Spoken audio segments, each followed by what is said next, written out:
जय जगन्नाथ सांग माने शुभ संध्या नमस्ते केमिति अछंती समस्ते आशा करुछि माँ अंबिका दयारू समस्ते बहुत भलरे थिबे एवं खुशी रे थिबे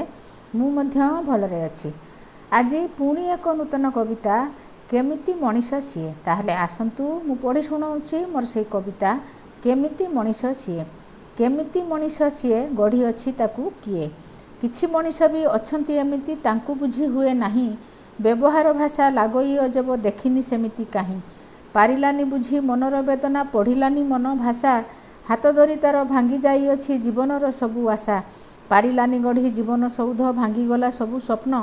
ता साथीरे बाट चलिबार आशा होईगला सबु क्षुर्ण एका एका सीए जीवन रास्तार चली बाटोई होई आहा बोली ताकू कहिबाकू कही दुनिया रे तार नाही जाने ना आहुरी केते बाट पुणी चलिबो एमिति एका जीवन बाटरे आजी जाए ताकू मिलिलेनी कही सखा